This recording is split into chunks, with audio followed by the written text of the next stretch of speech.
오늘은 하나님 앞에서 우리의 자녀들 그리고 다음 세대들을 생각하는 그런 주일입니다. 우리가 늘 하나님 앞에서 다음 세대들을 생각하고 자녀를 생각한다고는 하지만 한날을 이렇게 딱 정해서 자녀들과 다음 세대들을 올바로 생각하고 있었는지, 그리고 올바로 생각한다는 것이 과연 무엇인지 하는 것을 우리의 상식이 아니라 성경의 소리에 귀를 기울이는 그런 시간입니다. 1부 때도 말씀을 드렸듯이 저도 각성하면서 그리고 반성하면서 이 말씀을 여러분과 함께 나누려고 합니다. 에베소 6장을 읽었는데 이제 에베소서를 읽었잖아요. 근데 에베소서는 크게 주제가 두 개의 주제가 있어요. 하나는 그리스도라는 주제가 있고 또 하나는 교회라는 주제가 있어요. 그러니까 그리스도론과 교회론이 에베소의 가장 중요한 주제예요. 하나님께서 택하신 인류를 화해시키기 위해서 오신 중보자이신 그리스도, 그리고 그분께서 하신 일, 그분께서 하신 사역, 뜻, 이것을 쫙 설명하는 게 에베소서예요.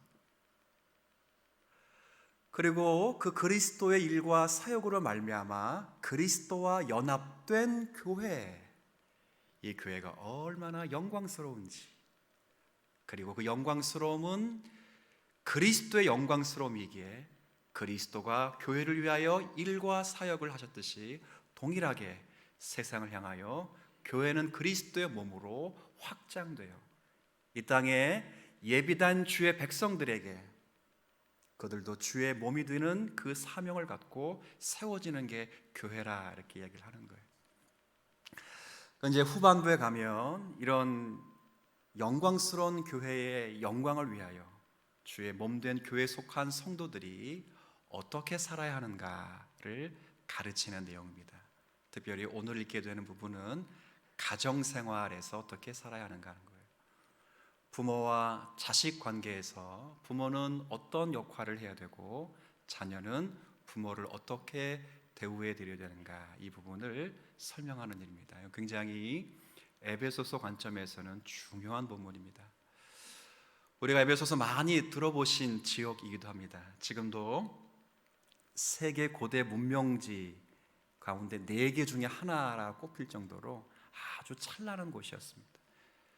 사도 바울이 편지를 쓸 당시만 해도 인구가 30만이 넘었습니다. 이건 굉장히 큰 도시예요. 2000년 전에 인구가 한 도시에 30만 명이 있다, 이건 정말 말할 수 없이 큰 도시죠. 터키의 지금 서남부 지역에 그 당시에는 소아시아의 주 가운데 수도였던 곳이 에페소인데, 이 도시는 지금 로마로 말하면 로마의 속국으로 있었습니다. 워낙 로마의 충성을 다짐했기에 자치권을 행사하면서 잘 살았던 도시였습니다. 그 앞에는 항구가 있기 때문에 교역과 무역의 중심지가 되었지요. 이 말은 경제적으로 굉장히 부유했다, 그 말입니다. 그러나 경제적으로 부유했다는 그 말은 바꿔 말하면 영적으로 말하면 굉장히 타락했다, 그 말이죠. 각종 우상 숭배가 만연했었고 황제를 섬기는 것이 가득했고 미신과 헛된 철학이 가득했습니다. 그런 영적으로 어둡고 영적으로 타락한 그 에페소에서 하나님의 백성이 영광의 그리스도의 몸으로 어떻게 살아가야 하는가를 가르치는 것은 복음 전파를 위해서도 그리고 그들의 구원을 위해서도 굉장히 중요한 것이었습니다. 오늘 그 본문을 통해서 사도 바울은 부모에게 먼저 우리를 가르쳐 주기를, 오늘 뭐라고 되냐면 노엽게 하지 말고 오직 주의 교훈과 훈계로 양육하라라는 말씀을 주고 있습니다. 오늘은 과연 이 의미가 무엇인지 하는 것을 생각하면서 다 같이 주의 말씀에 반성하고 각성하는 차원에 우리가 말씀을 경청했으면 좋겠습니다. 자, 우리가 이 말씀을 제대로 이해하기 위해서는 자녀 양육의 원리를 알아야 돼요. 여러분의 자녀 양육을 어떻게 해야 되는가, 원리가 제일 중요한 거예요. 자녀 양육의 원리를 우리가 알려면 성경은 성경으로 풀기 때문에 6장을 읽었기 때문에 1장에 보면 자녀 양육의 원리가 나와 있어. 1장 3절부터 5절 말씀을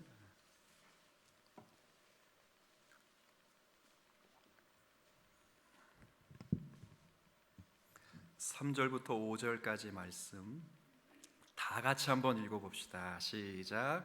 찬송하리로다. 하나님 곧 우리 주 예수 그리스도 안에서 하늘에 속한 모든 신령한 복을 우리에게 주시되 곧 창세 전에 그리스도 안에서 우리를 택하사 우리로 사랑 안에서 그 앞에 거룩하고 흠이 없게 하시려고 그 기쁘신 뜻대로 우리를 예정하사 예수 그리스도로 말미암아 자기의 아들들이 되게 하셨으니. 아멘. 여기 우리를 구원하신 목적이 있습니다. 빨간 줄로 연결하면 우리를 부르시고 구원하신 목적이 뭐냐? 거룩하고 흠이 없게 하셔서 우리로 하나님의 아들들이 되게 하십니다 하는 거예요. 이게 우리를 구원한 목적입니다. 하나님이 우리를 부르시고 구원하신 목적은 여러분을 써먹기 위함이 아니라 거룩하고 흠이 없는 자들이 되게 하셔서 하나님의 아들이 되게 하시는 아들. 이게 자녀 양육의 목표이고 원리이기도 합니다. 자녀 양육의 원리는 야, 어떻게든 간에 천국만 가면 돼. 아니에요. 나는 별거 바라지 않아. 네가 건강하기만 잘하면 돼. 이것도 아니에요. 아니야, 난 네가 하고 싶은 거 내가 응원할게. 너 행복하기만 하면 돼. 공부 못해도 괜찮아. 그것도 아니에요. 야, 이 세상에는 실력만 있으면 돼. 실력만 키우면 사람들이 다 너를 부러워할 거야. 실력 키워. 이것도 아니에요. 자녀 양육의 목표는 한번 따라해 볼까요? 거룩이에요. 거룩. 우리를 구원하신 목적과 자녀 양육의 목적은 동일선상에 있어요. 우리를 구원하신 목적이 거룩하고 흠이 없게 하셔서 하나님의 아들들이 되게 하시는 것이라면 자녀 양육의 원리도 똑같은 거예요. 거룩하고 흠이 없어 하나님의 아들들이 되게 하시기 위해서 하나님의 자녀들을 양육하는 거예요. 그러니까 왜 그렇게 해야 되는가? 6절에 보면 이런 말씀이 나와요. 6절 또 같이 있습니다. 이는 그가 사랑하시는 자 안에서 우리에게 거저 주시는 바 그의 은혜의 영광을 찬송하게 하려는 것이라. 아멘. 아이들이 거룩하게 자라야 하나님의 찬송이 되는 거예요. 거룩하고 흠이 없는 것은 소극적인 원리라면 적극적인 원리는 그렇게 거룩하고 흠이 없게 하셔서 하나님의 은혜의 영광을 찬송하게 찬송. 이게 가장 큰 목적이에요. 우리가 영어로도 많이 들어봤어요. No cross, no crown. 그래서 고난 없이는 면류관 없다. 직설로 하면, 의역을 하면 십자가 없이는 영광이 없다 그러잖아요. 똑같아요.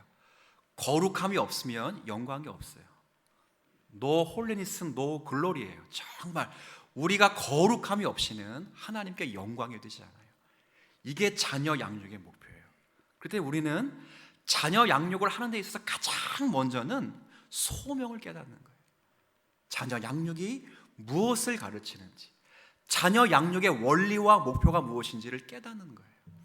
이 코로나가 창궐해가지고 막 흥황하게 되었을 때 서울의 한 교회에서 다니엘 기도회라는 게 다니엘 기도회 한번 들어보셨을 거예요. 자녀를 위한 기도회인데 거기에 강사로 신혜라 집사님이 나오셨어요. 신혜라 이분이 차인표 씨 그죠? 일부 때는 제가 잘못 알고 최수송 씨 남편이라 했어요. 그래서 여기 웃으신 분이 그 일부 때 참석하신 분들이야. 제가 알고 보니까 차인표 씨더라고요. 죄송합니다. 물론 설교 때 수정했어. 앞에서 아니에요 막 그래가지고 신혜라 집사님이 나오셔서 부모의 사명 4가지를 이야기. 4가지. 야, 근데 저는 목사님도 아니고 유명한 가정사역자도 아니라고요. 그래서 이 집사님이 뭘 할 수 있을까 해서 별 기대는 안 했는데 주변에서 하도 들으래가지고 들었어요. 들었다고.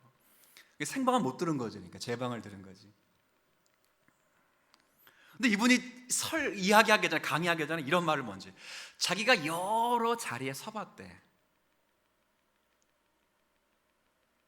연기자 자리에도 서보고 예능인 자리에도 서보고 보니까 교육사업가도 해봤더라고요.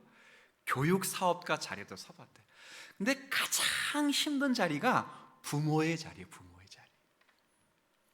이제 그러면서 부모가 되어서 성경과 씨름하고 자녀와 씨름하면서 자신이 깨달은 부모의 4가지 사명에 대해 쫙 얘기를 하는데 내용은 뻔하지. 뭐 했겠어요? 그렇지, 기도하라. 그렇지. 또 성경 가르치라. 똑같이. 근데 두세, 네 번째는 똑같아요. 근데 첫 번째, 이야, 이 집사님 대단하다. 정말 대단하다고 생각해서 대단하다. 이 신으라 집사님이 첫 번째 이야기를 하는데 뭘 이야기냐면 성경을 통해서 자녀 양육의 원리를 제대로 깨닫는 게 부모의 첫 번째 사명이에요. 우리 모두가 자녀 양육에 실패하는데 말씀대로 가르친다고 하는데 부모가 말씀과 성경에서 자녀 양육의 원리를 깨닫지 못하기 때문에 못 가르친다는 거예요. 그래서 부모의 첫 번째 사명, 부모의 사명은 자녀 교육의 원리를 성경을 통해 깨닫는 거예요. 제가 지금 이야기했듯이 깨닫는 거예요. 그 2가지를 깨달아요. 2가지. 첫 번째는 내 자식이 내 것이 아니라는 것을 책임 있게 동감하라. 깨달아. 첫 번째 깨닫는 거예요. 내 자식이 누구 게 아니라고요? 내 게 아니라. 2번째는 내 게 아닌데 하나님이 나에게 맡기셨다 하는 그 책임감을 막중하게 여기라는 거예요. 막중하게. 그러니까 첫 번째는 깨달으라는 거예요. 이게 내 게 아니라는 거예요. 2번째는 사명을 막중하게 책임감을 가지라는 거예요. 하나님이 나에게 위탁하셨다 하는 거예요. 제가 뭘 그분에게 위대해 생각했냐면 지금 부모의 뭐에 대해서 가르쳤죠? 4가지 사명. 근데 첫 번째가 부모의 사명보다 훨씬 앞선 것이 소명이에요. 소명. 여러분, 사명보다 앞선 게 소명인 거예요. 부모의 사명 못하는 부모가 거의 없어요. 근데 그 사명을 제대로 사명답게 못하는 건 소명이 뭔지 몰라요. 소명. 제가 늘 이야기하잖아요. 공이 한 방향으로 쫙 나가도, 그죠? 방향이 잘못되면 저 파울이야, 파울. 제 아내가 예전에 오래됐어요. 마티즈 조그만 거 몰고 그 용인에 친정집에 이제 간 거 아니에요, 낮에. 그래서 저는 바빠가지고 바쁘다는 핑계였던 것 같아. 핑계 안 가고. 근데 혼자 애들 데리고 갔어, 애들 데리고. 근데 문제는 저녁에 오는 거예요. 근데 비가 폭포수같이 내려요. 어둑같이 다 7까지 어둡고. 근데 보통은 1시간이면 오는 거리거든요. 아무리 멀어도 저도 1시간이면 가고 1시간 와요. 아무리 밀려도. 근데 2시간이 지났는데 안 오는 거야. 그러니까 제가 너무 걱정이 들어가지고 막 깜짝 놀라 전화를 딱 했어요. 그게 어디냐? 근데 아내가 딱 한마디 하더라고요. 계속 직진 중이라고. 계속. 비는 폭포수같이 나오지 보이는 건 아무것도 없지. 그때 내비게이션이 있어요? 뭐가 있어? 그냥 좌회전이 무서워서 안 되는 거야. 계속 쭉 직진해요. 겁이 덜컥 나는 거야, 덜컥. 그래서 물어봤어요. 뭐가 보이느냐? 나무가 보인대. 우리 친정이 그래도 수지야. 좀 번화가라고요. 나무가 보이면 큰일 나는 거야, 그때는. 3시간이 지나도 안 와. 저기 앉아 계셔요. 오셨다고. 부모가 사명 가지고 자녀 키우는 거 아니에요. 부모가, 자녀는 부모를 버려도요, 부모는 자녀를 절대 잘 웬만하면 안 버려. 웬만하면 오죽하면 버리겠어 그거?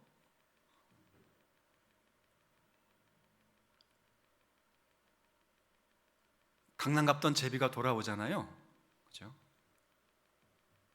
제비가 처마 밑에 이렇게 둥지를 켜서 집을 짓고 새끼들이 쫙쫙 삐약삐약거릴 때, 짝짝거릴 때 먹을 것을 물어오잖아요. 얼마나 갔다 왔는지는 모르지 뭐, 어미밖에는, 그죠? 새들은 전부 뭐하고만 있어? 짝짝짝짝짝 서로 달라고 그러는 거예요. 근데 어릴 때 잘 보면 그 어미새가 벌레를 물어올 때 몇 마리씩 물어오더니 뭘 물어오죠? 전부 한 마리예요. 저 같았으면 2마리, 3마리 물어와가지고 그게 멀리서 물고 왔으면 딱 한 마리 물고, 실용성도 없잖아. 그거 얼마나 먹고 싶어, 본성적으로. 본인도 배고플 텐데. 내가 멀리서 물어와가지고 쫙, 유혹도 많이 있을 거예요, 그죠? 근데 찾아와서 그냥 입을 쫙쫙 거리는 입에다가 하나씩 쫙 넣어주는데, 잘 관찰해 보세요. 순서를 정확히 잘 맞췄다. 절대 중간에서 겐세이 깐다고 해서 중간에 딱 끼어든다고 해가지고 뭐 그렇게 더 주지 않아요. 정확하게 입에 톡톡. 제비들도 그렇게 자녀 사랑하는 것을 본성적으로 갖는데 부모가 오죽하겠어요? 근데 부모가 이 사명이 부족해서, 사실은 힘이 부족해가지고 실패하는 것이 아니라 어떻게 양육해야 되는지에 대한 자녀 양육의 원리를 몰라요. 원리. 오늘 분명히 아셔야 돼요. 여러분이 구원받은 목적과 자녀 양육의 원리는, 다시 한번 따라합시다. 거룩. 거룩의 거룩. 난 네가 행복하기만 하면 돼. 아니라니까요. 난 네가 건강하게 크기만 하면 돼. 아니라고요. 난 네가 원하는 것만 하면 돼. 아니라고요. 너는 하나님이 거룩하고 흠이 없게 하셔서 당신의 아들들이 되게 할 뿐 아니라 은혜의 영광을 찬미하게 하려는 하나님의 자녀라는 걸 깨닫는 거예요. 사명보다 앞서는 게 소명이에요. 소명. 이걸 부모가 잘 아는 거예요. 부모가 자녀를 사랑하지 않기 때문에 자녀를 타락으로 가게 하는 사람 없지요. 구약 성경을 잘 읽어보면 구약 성경의 자녀 교육에 성공한 사람이 있던가요? 거의 없죠. 거의. 다윗도 실패했어요. 다윗도 솔로몬 낳고, 성경이 솔로몬에게 뭐라고 말해요? 안 태어나는 게 훨씬 낫는데. 솔로몬은 그런 사람이야. 다윗도 실패했죠. 실패했지. 그 믿음 좋은 시스기야 밑에 므낫세 같은 가장 악한 왕이 나는 거예요. 근데 그 중에서 자녀 교육에 가장 큰 실패한 사람이 누구냐면 엘리라고 하는 제사장이에요. 이때는 나라에 왕이 없던 시대이기 때문에 사사가 최고의 권력가였어. 근데 엘리는 사사이면서도 제사장이었다고. 그러니까 총통의 총통, 정교를 함께 가지고 있는 최고의 권력자예요. 2명의 아들이 있어요. 홈리와 비느하스. 근데 이들이 얼마나 악했는지 성경에 보면 간단하게 이들을 평가하는데, 이들의 행실이 악하고 하나님을 알지 못하였다, 이렇게 말해요. 행실이 악해요. 아버지가 제사장이기 때문에 본인도 제사장의 직을 그대로 갖는 거죠. 그러나 제사에 관심이 없어. 제사를 드리러 올 때 성도들이, 사람들이 갖고 오는 제물에 훨씬 관심이 많아서 좋은 제물을 드리려고 할 때 가로채는 거야. 그리고 나쁜 제물로 바꿔치기, 그런 일을 했다는 거죠. 그때 하나님이 홈리와 비느하스를 심판하기 전에 엘리를 먼저 먼저 혼내신다고. 뭐라고 혼내시냐면, 나중에 집에 가서 사무엘상 2장 29절을 꼭 한번 읽어보세요. 뭐라고 말하는지. 자, 제가 읽어드릴게요. 요약할게요. 엘리가 나보다, 하나님보다 저들의 자녀를 더 더 뭐라고 되어 있을까요? 사랑했다, 귀하게 여겼다, 그 말이에요. 엘리가 자녀를 사랑하지 않은 게 자녀 교육의 실패가 아니라, 엘리가 자녀를 사랑하긴 사랑하는데 누구보다도 하나님보다 훨씬 사랑한 게 실패예요, 실패. 저는 이 말씀이 엘리를 향한 심판의 말씀뿐 아니라 지금 21세기에 살아가는 우리 모두에게 하나님께서 하시는 말씀이라고 여겨지는 거예요. 교회에서 설문조사를 한 게 있어요. 실천학회에서 설문조사를 했어요. 중고등부 아이들이 교회를 안 나오는데 왜 교회를 못 나오는가 설문조사 했다는 거 아니야. 예전에도 한번 제가 언급해 드린 적이 있어요. 저는 상식적으로 교회 가기가 지루해서, 교회 가기가 싫어서, 귀찮아서 이게 1번인 줄 알았어요. 그런데 4명 중에 1명이 교회 가기가 싫어서, 지루해서, 예배가 따분해서, 재미가 없어서 이게 1번이 아니라 뭐가 1번일 것 같아요? 학원 가는 게 1번이에요. 학원 가는 게. 2번, 두 번째 물음은 왜 학원을 갑니까? 라고 두 번째 물었어요. 그러니까 1번을 답했으면 1번의 답의 이유를 2번에 물은 거예요. 그러니까 1번의 학원 때문이라면 두 번째 답은 왜 학원을 가는 겁니까? 다 물은 거겠죠? 근데 답은 전부가 누구 때문에? 부모도 아니야, 보니까. 엄마요, 엄마. 3번의 질문에 그러면 그 엄마가 누구냐를 묻는 정체성에 대한 질문을 했어요. 근데 놀랍게도 전부 교회에서 집사님, 권사님이야. 썩을 것들이죠.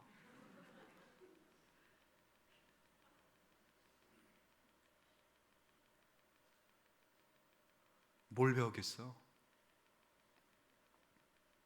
썩을 것들이지. 뭘 배우겠어요? 신앙은 여차하면 뒤로 빼도 되는구나.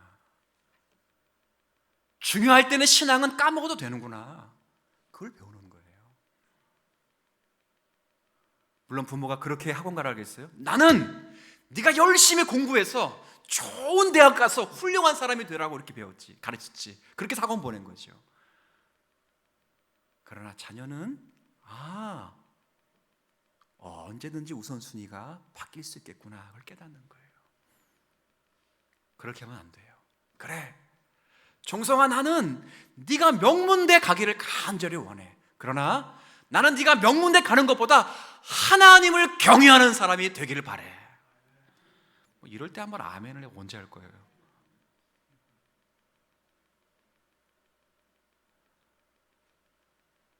나는 이 세상에서 네가 정말 성공하길 바래. 그러나 나는 네가 성공하기보다 하나님의 나라와 하나님의 의를 구하는 그런 멋진 아들이 되길 바래. 그렇죠? 그럼 하나님 책임져 주시는 거예요. 지혜와 지식의 근본이 어디서 나옵니까? 하나님을 경외하면서 나와. 경외하면서. 거기서 나오는 거예요. 거기서. 전부 우리는 자아실현이죠. 네 행복. 저는 공부 강요 안 해요. 저 세상에서 성공 강요, 실력 방정 안 해요. 그럼 뭐예요? 우리 자녀의 행복. 성경에 그런 게 어디 있어? 성경에. 우리 집도 그렇게 가더라고. 난 네만 행복하면 돼. 우리 집도 그렇게 가더라고. 자녀 교육의 목표는 그게 아니에요.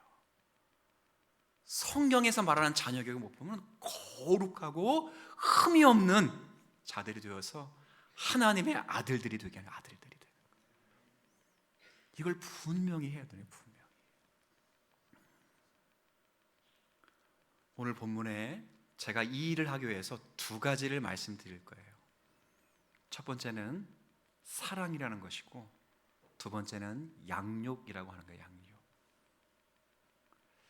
노엽게 하지 말라 그랬어요. 근데 노엽게 하지 말아라, 화내지 말라라는 말이잖아요. 바꿔 말하면 이게 뭐 하는 거예요? 사랑하네, 사랑. 사랑하는 거예요. 아이를 정말 인격적으로 사랑해 줘야 돼요. 엘리와 같이 삐뚤어진 그런 관념이 아니라 정말 뜨겁게 사랑해 줘야 돼요. 부모로부터 태어난 자녀들이 부모로부터 사랑을 받지 못하면 하나님의 깊은 사랑을 이해할 길이 없어요. 하나님으로부터 받은 그 사랑을 제대로 이해하려면 부모로부터 깊은 사랑을 받은 자만이 그 신실하신 은혜의 사랑을 알 수 있어요. 물론 여러분들 중에 그렇지 않은 분들이 있을 수 있어요. 나는 부모로부터 학대를 받고 부모로부터 많은 핍박을 받고 부모로부터 많은 사랑을 받았지만 지금 하나님의 사랑을 알는 것은 그건 다만 하나님이 여러분을 긍휼히 여겨주셔서 여러분이 여러분의 부모가 여러분을 버렸을지라도 하나님이 여러분을 버리지 않아서 여러분의 부모가 되어서 끝까지 여러분을 신실하게 사랑해 주셨기 때문에 그 사랑을 배운 것이지, 원래는 그 사랑을 부모로부터 다 배우는 거예요. 다 배우는 거예요.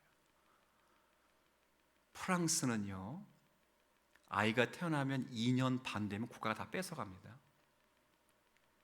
뺏어간다는 게 데리고 간다는 게 아니고 의무교육을 시키는 거예요. 못 시키면 벌금 내거나 쇠고랑 차야 돼요. 아이 무슨 6살 7살 되면 보내지. 그때면 늦은 거예요. 국가가 그들을 교육할 두 가지가 가르쳐. 하나는 인간됨을 가르치고 두 번째는 국가와 국가에서 공동체의 책임을 가르쳐요. 이건 어릴 때 배우지 않으면 할 수 없는 거예요. 어릴 때 배우지. 부모로부터 깊은 사랑을 배워야 그가 하나님에 대한 사랑을 잘 이해해요. 신실한 가정에 하나님이 신실한 주의 자녀를 맡길 때는 정말 최선을 다해 사랑해요. 그 사랑의 원리가 이 아이가 하나님의 자녀라는 생각, 그리고 이 아이가 하나님의 형상으로 창조되었다는 생각을 해야 되는 거예요. 우리 모든 인류가 타락하고 노아의 홍수 심판이 끝난 이후에 창세기 9장 6절에도 여전히 인류가 어려서부터 생각하지 악하다고 말씀했던 그 구절에도 인류를 깊이 사랑해야 될 그 이유에 대해서, 살인하지 말아야 될 이유에 대해서 설명하면서 그들 여전히 하나님의 형상으로 창조되었기 때문에 말하거든요. 비류한 인생일지라도, 천박한 인생일지라도, 모두가 손가락질해도 당연한 그런 인간일지라도 그가 여전히 하나님의 형상으로 창조된 인간이기에 그를 사랑해야 되고 그를 존귀히 대접해야 하는 것처럼 우리는 주의 자녀들이 하나님의 형상으로 창조되었기 때문에 그를 귀하게 사랑해야 돼요. 뿐만 아니라 하나님의 형상으로 창조되었을 뿐 아니라 우리의 형상으로 창조되었잖아요. 우리의 기질과 우리의 모양대로 창조되었어요. 그죠? 자녀들 보면 제가 먹고 싶은 것 똑같이 먹고 싶어 하더라고요. 생긴 것, 그리고 지향하는 것, 꼰대 부르고 뭐 아주 꼬장꼬장한 거 다 따라가. 그러니까 아내가 제가 미우면 그냥 애들도 미운 거예요. 그냥 같이 따라가는 거예요. 그런 사랑을 깊이 체험하게 해줘야 하는 거예요.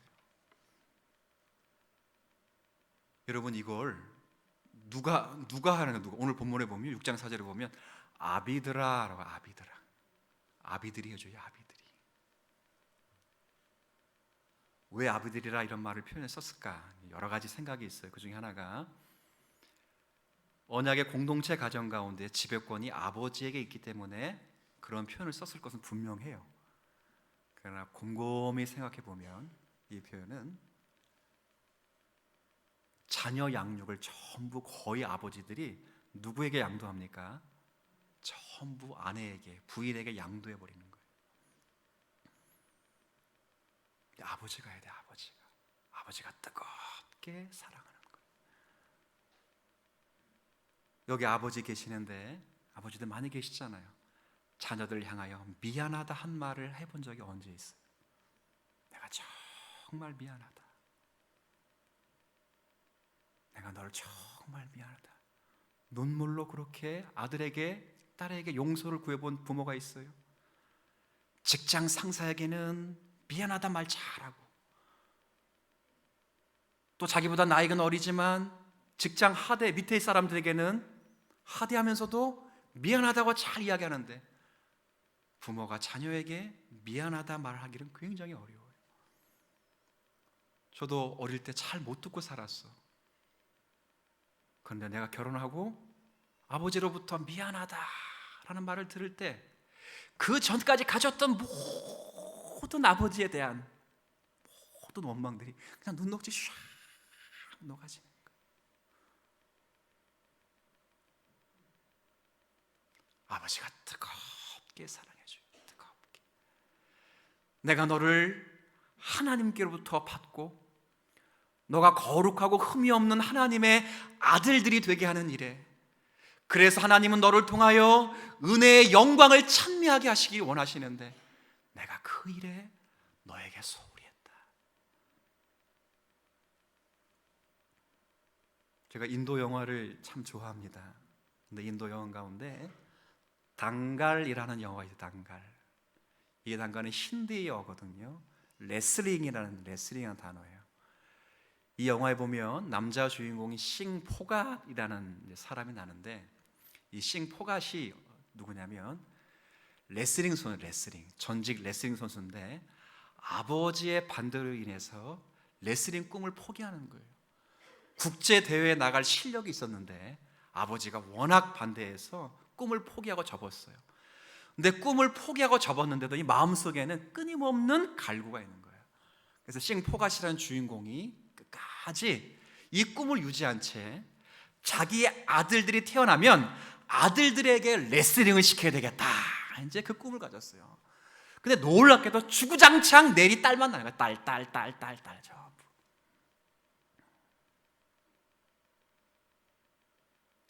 이제 꿈을 이룰 수가 없으니까 뭐 실망감이 많죠. 근데 그 딸들 가운데 첫째, 둘째가 동네에서 양아치 같은 애들을, 또래들을, 남자애들 주먹으로 패고 거의 거반 죽여놓은 거예요. 그래서 재능을 발견하고 그 두 딸을 레슬링 선수로 키우는 거예요. 실화. 근데 생각을 해보세요. 인도 문화에 여자가 그런 일을 하는 거, 이건 죄악시대예요. 죄악시. 금기 상황이라고요. 가문이 뜯어말리고 집안 사람들이 뜯어말리고 사람들이 손가락질하고, 애들은 하고 싶겠어요? 애들은 보통 7시에 학교 수업 시작하는, 아침 7시 하거든. 그것보다 훨씬 3시간 4시부터 시작해가지고 훈련받고 학교를 등교해야 되니까 얼마나 힘들겠어요. 근데 끊임없이 훈련을 시켜. 그런데 그 두 딸아이가 너무 싫어가지고 아버지한테 간절히 원해서 휴가를 받아요. 그리고 하루 자기 친구가 시집가는 그 결혼식에 참여합니다. 그 친구가 14살이에요. 14살. 그 시집가는 친구에게 이 두 딸이 우리 아빠는 나쁜 놈이라고 걔 XX 하면서 뭐 정말 우리를 고생하게 하고 엄청 흉을 보셔. 그런데 시집가는 14살 친구가 그들에게 이렇게 이야기해요. 야, 인도 문화에서 딸이 태어나면 기껏해야 요리나 하고 청소나 가르치다가 14살 되면 팔아버리잖아. 시집 보내잖아. 그런데 너희 아빠는 너희를 지극히 사랑해서 이 세상에 저항하며 맞서 싸우면서 너희들을 위하여 지금 너희들을 포기하지 않고 훈련시키지 않느냐. 그 이야기를 딸들이 듣고 거기서 막 머리를 깎고, 물론 아빠가 깎게 해줬지, 머리를 깎고 열심히 훈련을 받아가지고 국제대회에 나와서 금메달을 따는 실제예요. 실제 금메달을 딱 따서 아빠의 목에 딱 걸 때 그 아빠가 뭐라고 이야기했겠어요? 유명한 말을 합니다.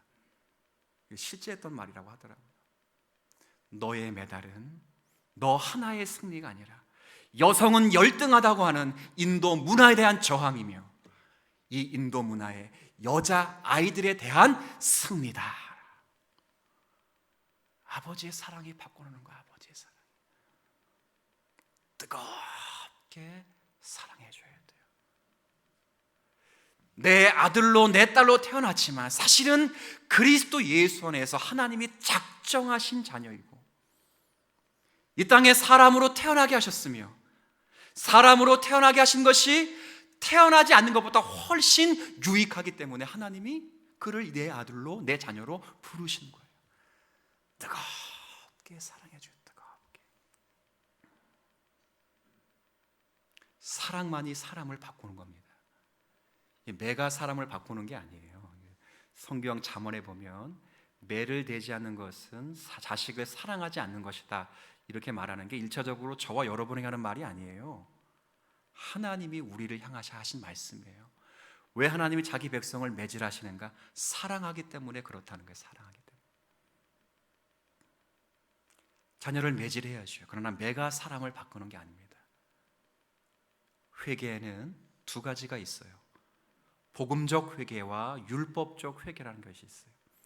율법적 회개는 내가 짓는 죄보다 내가 짓는 죄로 말미암아 하나님이 나를 때리실 게 더 무서워서 죄를 안 짓는 거예요.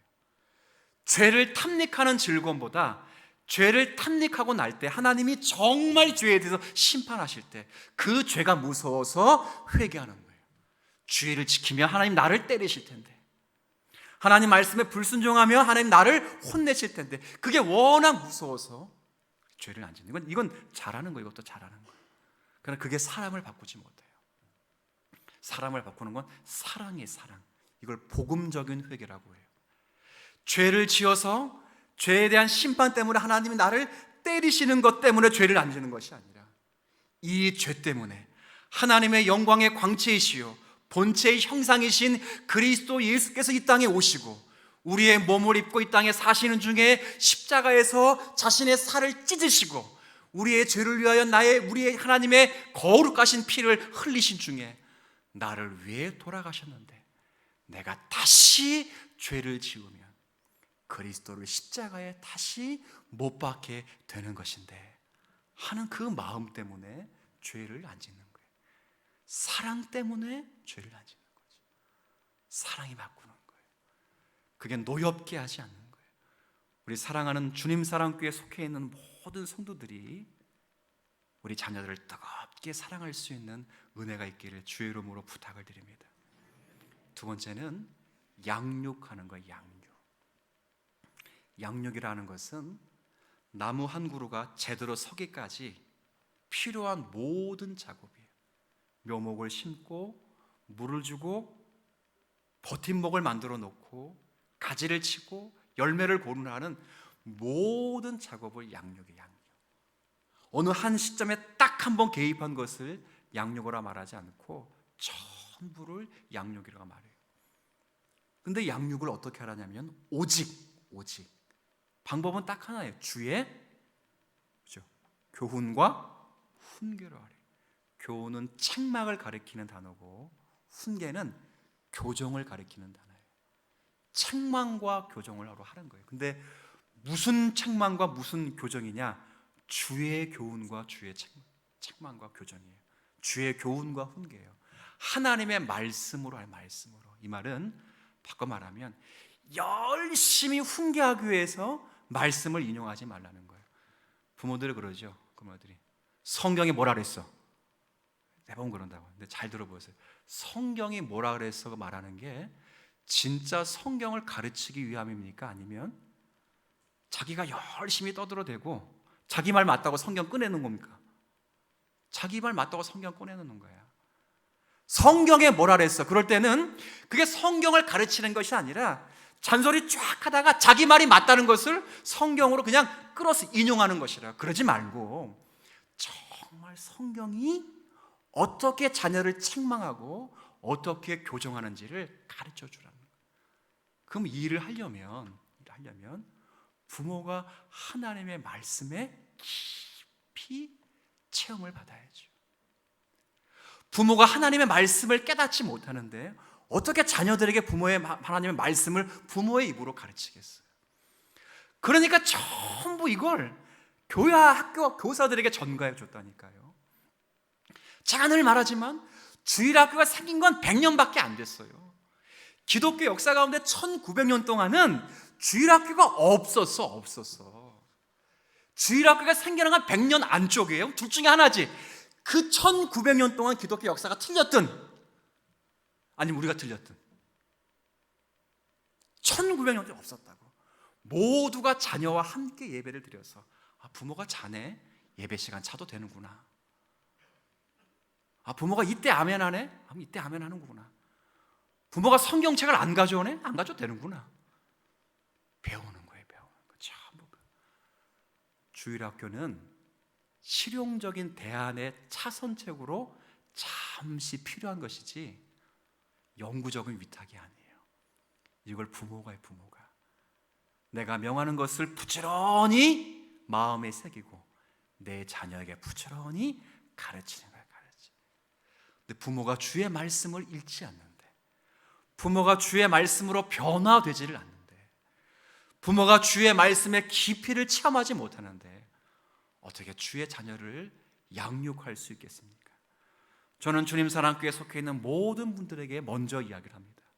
우리 사랑하는 부모 세대들이 하나님의 말씀에 먼저 변화를 받는 은혜가 있었으면 참 좋겠습니다. 여러분이 말씀에 녹아다십시오.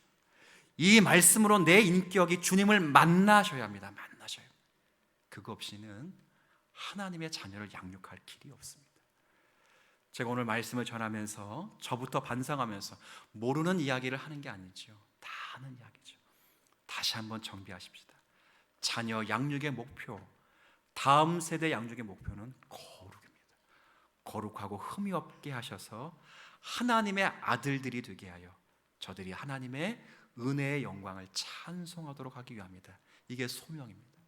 이 소명을 위하여 두 가지 사명을 감당하셔야 되는데, 하나님의 형상으로 창조된, 그리고 자신의 형상으로 창조된 자녀를 인격적으로 사랑해 그 사랑으로 말미암아 하나님의 풍성한 사랑을 배우도록 해야 되고, 그리고 말씀으로 그들을 교정하며 책망하는 중에 내가 먼저 말씀의 깊이 체험을 누릴 수 있는 그런 성도의 가정과 성도의 자녀들이 되기를 주의 이름으로 부탁을 드리겠습니다.